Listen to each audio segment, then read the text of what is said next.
What's going on, everybody? Welcome back to another episode of the Daily Groomer podcast. I am joined here today by a husband and wife couple. They are taking the grooming industry by storm through a grooming salon and retail front called Alford's Angels. I want to introduce you guys to Amanda and Delian.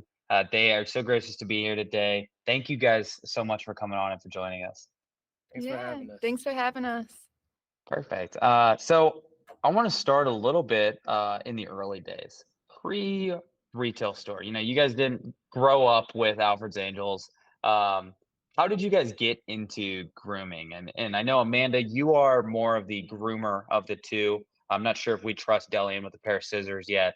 Not scissors, some nail trimmers, but not Okay. the scissors. But Amanda, how did this all start, We've guys? had this since we grew up, technically, because we planned it out in 2015. Oh my gosh. Okay, so But walk us she through was that. up. So what was the insight in 2015 that you guys started planning this? Well, so I'm an animal lover, right? So when I knew I wanted to do something that had to do with animals, dogs specifically, so I actually went to school to be a vet tech. So I thought I was going to be this vet and I was going to save all the animals and all of that stuff. I got into school and I hated vet tech. It was not my thing. Luckily, during that time, I started working at, can I say names? PetSmart? PetSmart. So, a high corporate salon. Sure. And I began bathing dogs. Funny enough, my mother, we owned standard poodles our whole life. And my mom used to groom them, but she had no idea what she was doing. Oh my gosh. But I found myself in a salon and I started bathing and I really started to enjoy it and I really got into it. And then they sent me off to Grooming Academy, where honestly, I did not learn much there at Grooming Academy. It wasn't until they sent me back into the store where I had hands-on experience grooming 100 dogs for training purposes. And that's how I got into it. I just kind of went to find a job that had to do with dogs because I was already, going for vet tech. But I discovered I loved it so much, and it became my passion, dog grooming. That's amazing. And Delian, were you with Amanda at this time, or was this Yeah. pre-meeting Amanda? No, I was with her at this time. I was just doing stuff in the music industry and like the entertainment world, Nice. doing events and stuff like that. But And did you think Amanda was crazy for doing this dog grooming thing? no, I actually thought it was good for her because I know how she is. But when you're a vet tech, you deal with the good, the bad, and the ugly. With grooming, you just deal with the good. Sometimes the scruffy. The ugly is a little bit different than the ugly side of vet, being a vet tech. You couldn't pick the Right. outside of it. So it was just like, you love dogs, you should still work with dogs, but maybe that's not for you if you don't feel good when you come home. So Right. try grooming. All right. Yeah, it's the better side, right? Yeah, you're right. The ugly of grooming is maybe a matted poodle, right? Right. Versus Yeah. the ugly of a vet, the vet's world. I mean, that could be all sorts of, Yeah. horrible things. Yeah, exactly. Exactly. The main part I wanted to avoid. Right. No, having to keep 100%. animals down and stuff like that. You see in sick dogs all the time. Grooming, it's a whole different ball game. I still get that need of me being able to care for the dog. But I also get to be creative. So it was like, wow, this is awesome. And during the time when I began grooming, I hated where I was grooming at. And So was that big corporate still? Is that where you're big headed? corporate. Yep. I was at big corporate for a minute, but as soon as I started grooming, my husband Jillian, he had more of the entrepreneurial mindset more than I did. But I remember coming home and telling him I was always stressed. It was always a stressful work environment. The groomers were stressed. The dogs were stressed. It was horrible. Even though I loved what I was doing, it was a horrible working, environment. And I told him my idea of, if I ran a salon, it would be Alfred's Angels. What's funny was we weren't married at the time, but we had 2 children. But it would be Alfred's Angels, and I would do it completely opposite from how corporate salons, do it. I love that. So let's dive right into Alfred's Angels. I mean, when you guys had this plan, take me back to those days on the couch where you guys are sitting out, hey, if we're going to do a salon, we're going to do it like this, this kind of idealistic view. And then let's walk through, obviously, once you guys got it going, all the things you guys might have overestimated or underestimated, etc. But let's go back to the beginning here. What was that dream salon? What did it look like back in the day when you left? When you would come home from big corporate and think about this is what I want. Yeah, I mean, from the get-go, my goal was to make grooming a positive experience. I wanted a positive environment for myself, the groomers and the dogs and the owners coming in. You hear so many horror stories, in corporate settings. I did not want that to be, my story with my salon. Dillian introduced me. So way back when, he introduced me to a book by Napoleon Hill, 17 Laws of Success. Yeah, Think and Grow Rich, 17 Laws of Success, same difference. Yeah, so Absolutely. so Great during books. that time, Yeah. that helped me really envision what I wanted to create. And this was back in 2010. Mind you, we did not open up Alfred's Angels until 2019. This was like 2013. Oh, 2013? 2014-ish. 2013-ish, yes. So we began to manifest it. We wanted to be a stress-free environment, crate-free, natural products. We wrote down the business plan. We had it all laid out. But due to life, we were young parents. We had a lot going on. We couldn't get started right away. But it was always something that we talked about. We're going to start this family-owned business. This is how it's going to be. But in the meantime, I continued grooming. I actually groomed in other salons, helped get other salons started. And yeah, are we fast forwarding now to? No. That's great. That's a Let me great just give my perspective real quick because, yeah. For example, the salon we have right now is the same exact salon we planned out on the couch years ago. So interestingly enough, we probably would have started it sooner, but we decided to have our wedding. That would cost us a lot of thousands, Then we decided to move, and it just had a lot was going on. Yeah. So once we were able to we knew we were living at a certain place for a while. We married. She's at Alford now. The last name's there. Everything was just set to go. We were just like, let's make that jump. Because the previous 2 salons she worked at, they didn't have a pre-existing grooming salon. They were like daycare centers and stuff. And then she would start the grooming portion. Then they'll hire more groomers and then just give her less, not give her the respect she deserves. So I'm like, you started 2 salons. Let's start. All right. Got it. Start the one. No, I mean, and honestly, that probably in hindsight turned out a little bit better because Amanda, you got to learn and go through let's call it the trials and tribulations of starting up a grooming practice from scratch on other people's dimes twice. And now when it was your guys and your names are on the line, your money's on the line, you've got a whole family and, life to manage now. You had two goes at it before you guys got started. So I love that vision, Alfred. I mean, I know you said it just kind of happened, but sorry, because I got it. This is very important, right? So a part of her starting those other salons was because she built such a clientele at the big corporate store. So when she went, they said, hey, you want to try grooming here? And she said, sure, I have a clientele. And then they all follow. And then she moved somewhere else, they all follow. Then she moved here, so now we just building on top of that at this point. Which gave us now we could jump into it, right? We have the clientele. We know we could pay our bills going into this, That's exactly how I mapped it out. I'm like, how many dogs a week do we need to groom to pay just a rent and stuff like that? And then we kind of mapped it out. So let's walk through that process, Dylan, because I love how entrepreneurial you are. It's so cool that you read those Napoleon Hill books. It's awesome to bring that sort of perspective in the grooming world because a lot of people in the grooming world aren't as entrepreneurial or they don't even know where to start, right? So tell me how you thought through, take a step by step, how you thought through, all right, now that Amanda's got her book of business here, she's got her clientele, was your first step to go find the retail space? Was it I know you guys did the business plan and stuff like that, so you already had that. So walk me through, what was that first step? So first step was to make it a real business, LLC, articles organization, all of the good stuff that comes with starting a business on paper. Then you go find a location. So when you find a location, you get different rates and stuff like that. But we're on Kenmore and Colvin, which is right by the highway. I always want a place near the highway because, people are traveling from Orchard Park. They're coming from West Seneca. I don't know if you're not from here, but that's 30-minute drives, So for the most part, it was just that. And then I'm like, okay, the base price of grooming is this due to market research. So I got to look at all the prices of all the grooming salons in surrounding areas and come up with an average. Okay, this is the average. Now, each grooming salon has their niche. You know, you got some that do Asian infusion, some that only do prize grooms, some that just take the dog, shave them, throw them, take them, shave them, throw them. So you got to figure out your niche. And then we already had our niche put on paper though years before. So it was just like, okay, base price here, and just go from there. Got it. So to reflect, it seems like you guys understood, or you guys had the clientele, you understood the base cost, you focused on location, and then you Mhm. picked a niche. Once you guys kind of got those four things, those were the four pillars of starting Alfred's Angels. I'm curious, Amanda, you probably had a pretty big say because of your clientele and what this niche was. From a groomer's perspective, walk me through how you guys picked your niche and what that niche is.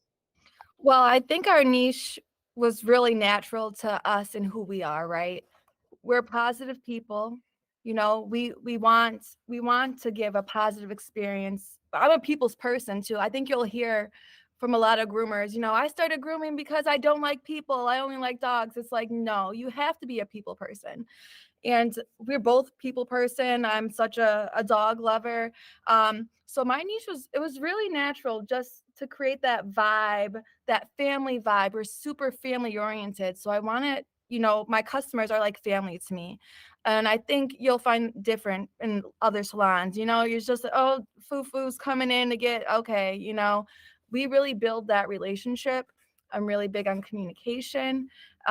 So that was like the foundation. You know, my clients, they like me.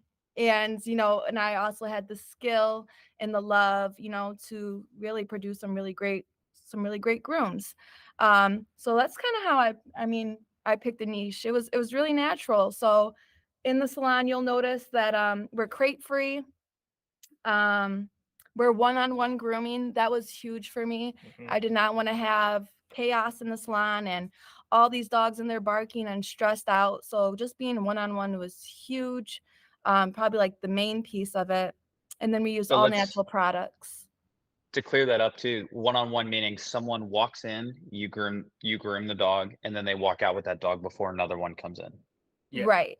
I love Or that. that could also mean one family at a time. So if a family got 3 dogs, you know, They could bring all three at one yeah, time. Got it. No, that's they all know amazing. each And other, you know. right, right. And that is so different from the corporate experience of Mhm. almost, kind of like you said, Delian, of the you know, come in, trim, chop out, like Yeah, that sort yeah, of stuff, right? So yeah. that definitely breeds a positive environment. I'm curious, Delian, from the business side, what made you, when you were looking at this, was it always in your business plan to do retail as well and sell product, or is that something that kind of came on later?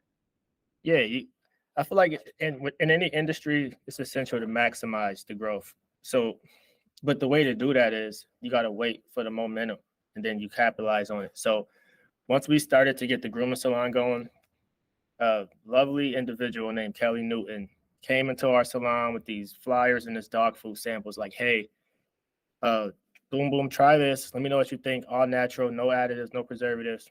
We actually put our dogs on it because we loved it so much. Turns out she's moving out of town. She can't run a business anymore. She wants to sell it to us. So that was just the momentum. We capitalized on it. And that how that happened. We didn't go fishing out businesses to buy or nothing. It just Oh happened my organically. gosh. So you guys actually bought that natural treats business. Well, yeah, it's an acquisition. Yeah, for sure. Amazing, amazing. And do you guys still run that today, or did you guys sell that off, or does someone else run Nope, that? nope, we still run it. So yeah, he got up to show you, but we Oh still my run it. gosh. So it's called Nickel City Pet Pantry. So we're Rush, New York's delivery source for all natural food. Our brand is called Bo's Slow Cooked Pet Food, and we also carry all natural treats and chews, and we do free delivery all around Rush, New York. So we have subscription customers who get our food on a regular basis and our treats.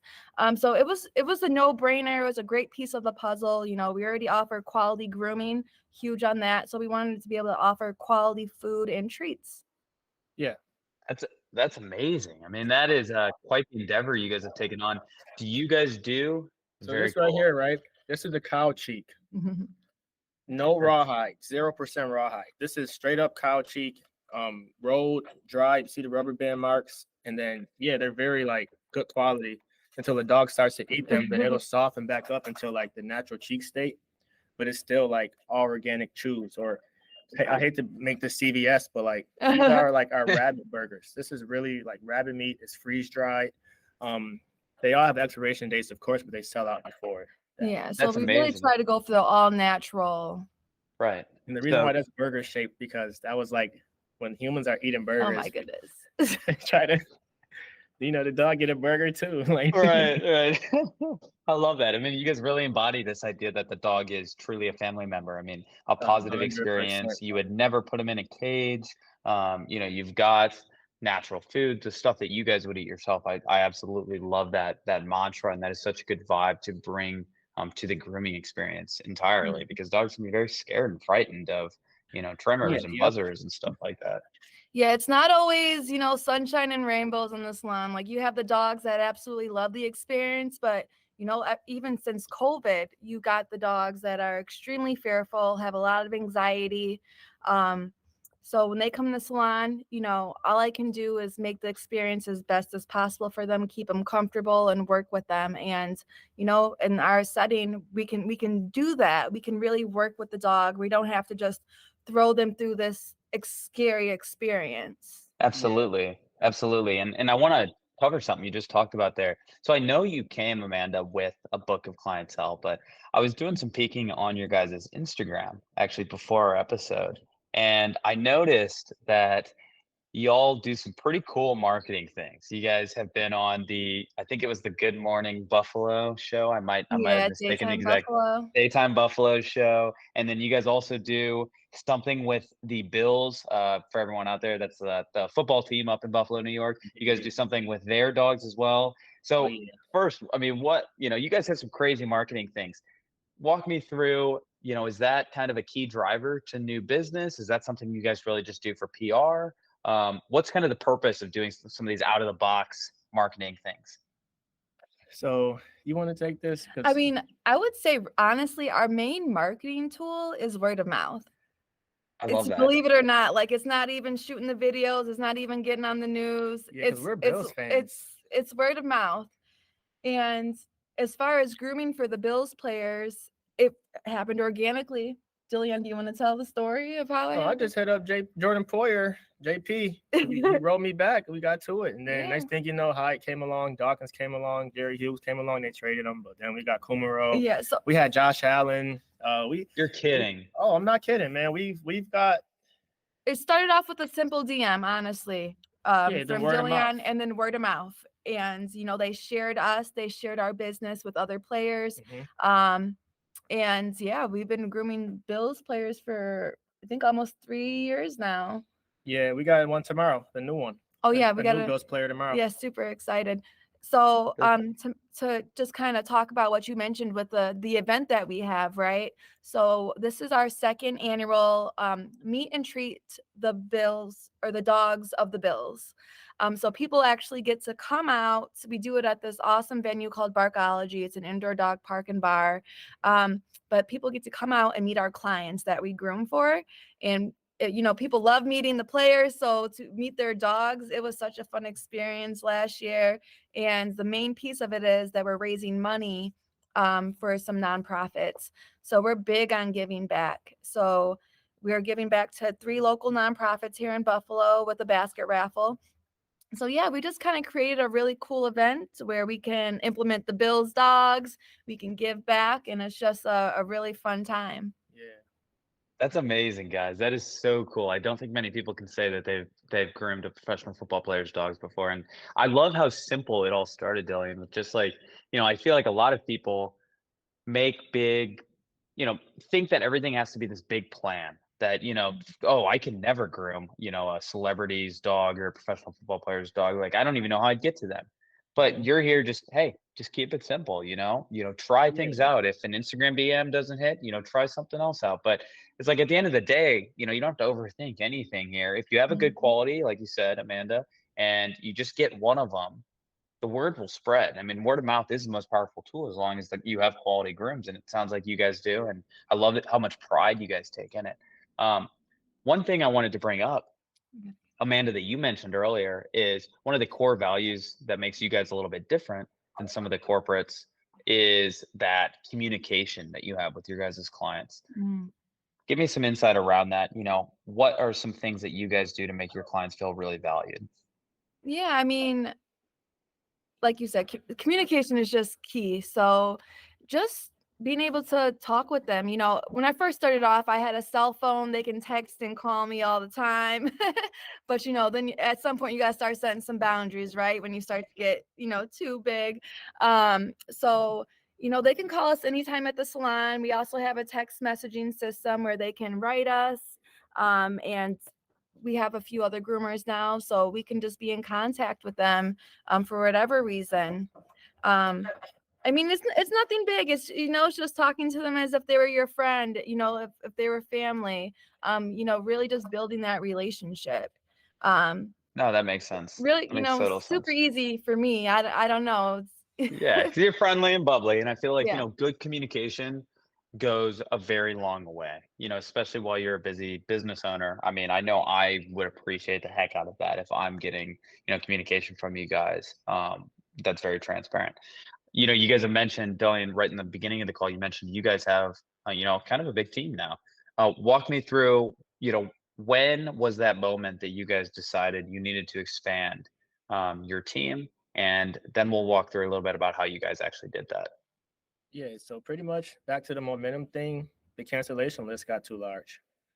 People kept calling trying to book appointments with us. Amanda's the only groomer. It's like, okay, we got 70 people on this cancellation list. We need to hire some people, So it just turns into we go to Indeed, put out an app. Some people fill it out. We did some interview series. A few people stuck with us.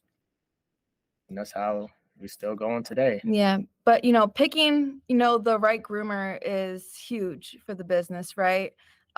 Because you'll find, with me being the only groomer for a while, people were used to me and how I did things and how I groomed.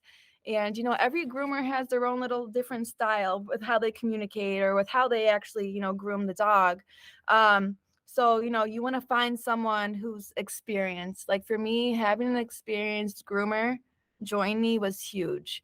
Because you'll find you'll have less issues along the way, especially if you don't have the time to really train and micromanage. I'm not a micromanager, so it was huge for me. Will. He will, but I won't. But it was huge for me to find someone who was experienced, loved what they were doing, took pride in what they were doing. We went through a few people that did not work out. But I think one thing for us, like we won't compromise on, our staff. We want to make sure we have the right person there, a good person that's going to fit with the team, treat the dogs well, and provide quality, grooming services. And our team right now is like they're amazing. I got to say this one thing, like we are 100% family oriented. Like you'll see, we got two groomers who literally bring their kids to work every shift. And this is like a room back there for the kids. It's decked out. They can hang out. And it saves them the headache of finding a babysitter or making the dad not able to go to work. They can just come to work with me. And just like grooming appointments. We don't even call them grooming appointments. We call them spa days. You got cool hair, like when you go to get your hair done, you're not afraid. When you walk into the barber, you're not afraid, Right. So we're trying to create that same effect for the dogs. We don't want them to be afraid. We want them to waddle into the shop like, all right, mom, go. It's my spa day, Like that's just what we're trying to get done, That's what we're trying to accomplish. No, I love that. I love just the rebrand of grooming appointment to spa day. Is there anything else within the experience that comes top of mind that you guys have like rebranded any of these other little titles here? She's the one who makes it up. The positive PAW sativ and spa day. I mean, nothing really else too crazy. Yeah. Yeah, no, I love that. Talk to me about, are there anything that you do differently in terms of, call it the actual groom itself, Amanda, versus corporate? Obviously, I know that they're quality grooms, but do you make sure that I actually you already did kind of mention this with the all organic shampoo.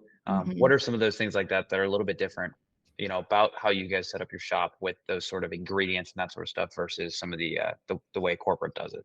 Yeah, so we definitely I love our shampoo brand that we use. It's called Nature's Specialty. I'll definitely share that. It's an all natural shampoo brand.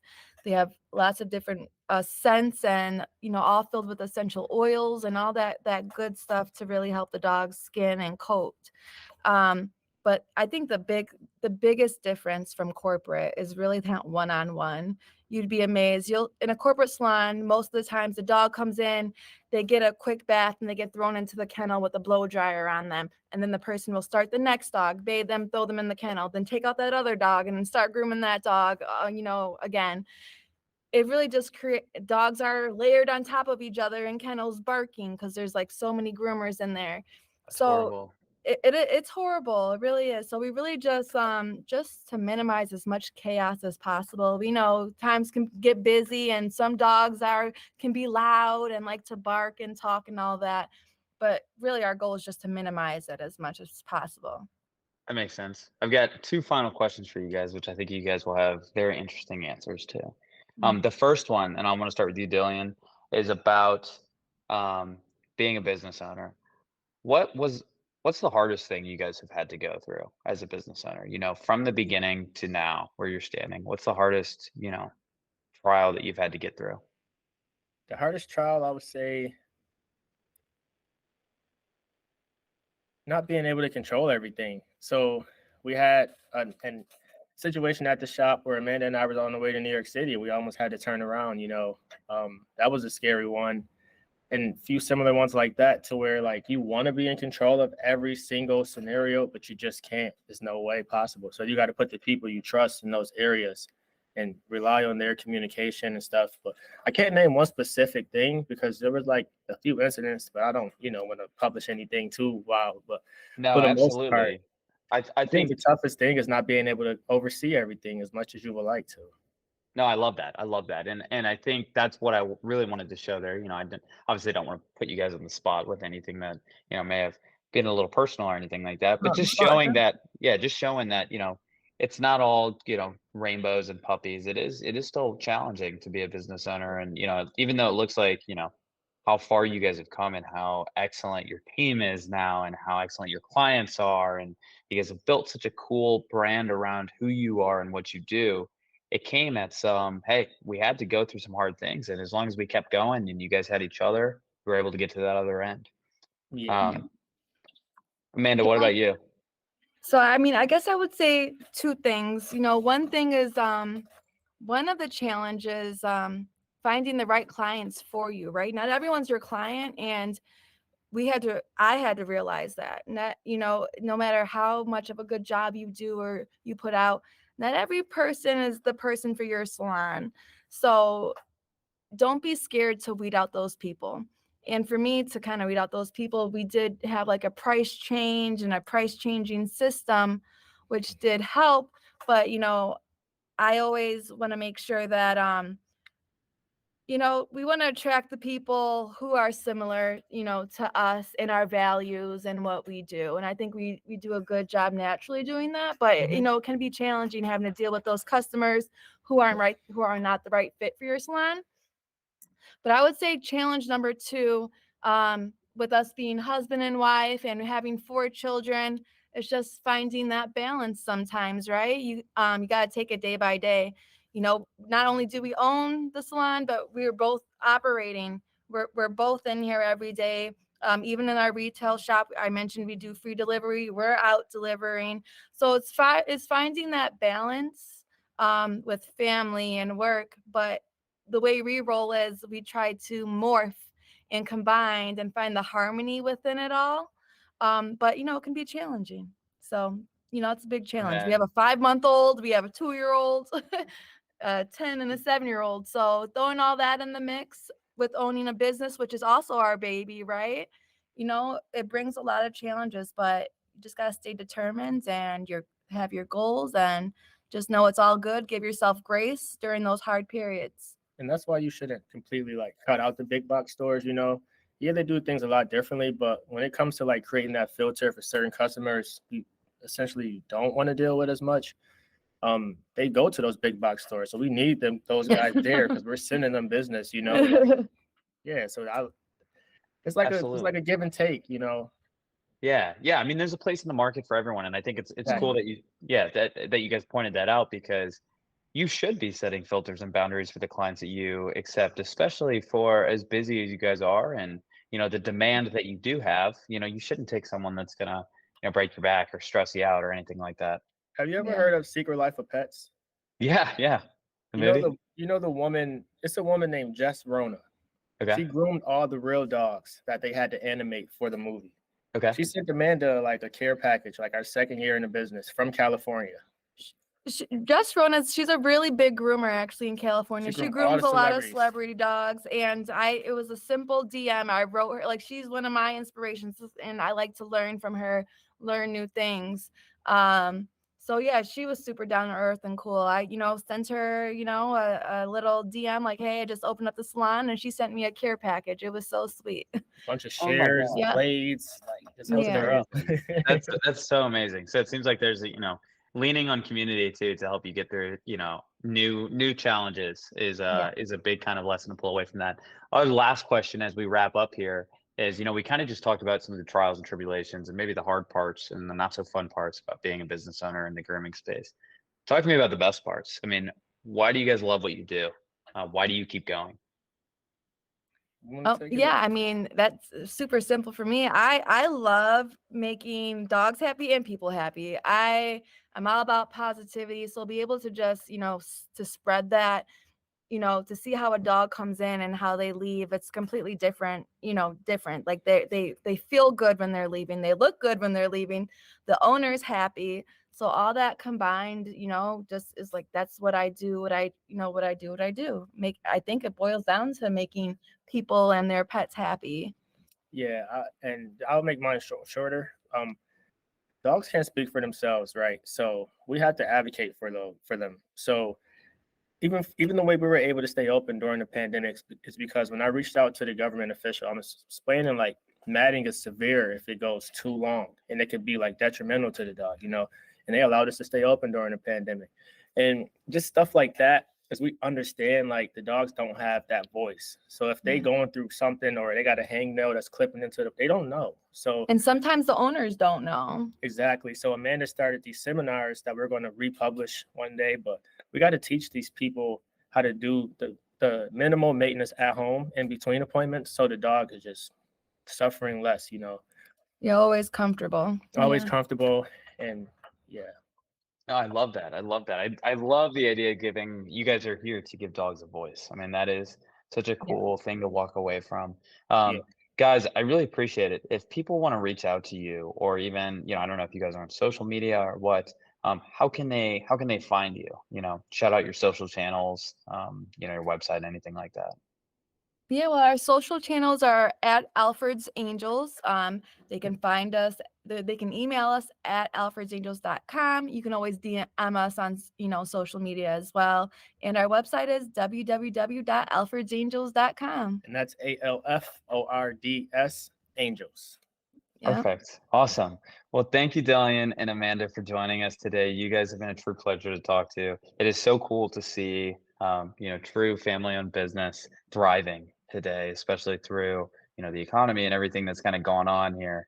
But I love you guys. Thank you guys so much for joining us. Good luck with everything. Thanks for having us. Yeah, This is man. great. This is good. I'm actually nervous because I'm like, I don't want to be too famous. I'm always about to make us popular, man. I'm like, Hopefully, guys. Hopefully, that's the goal. That's the goal. I'm ready for this.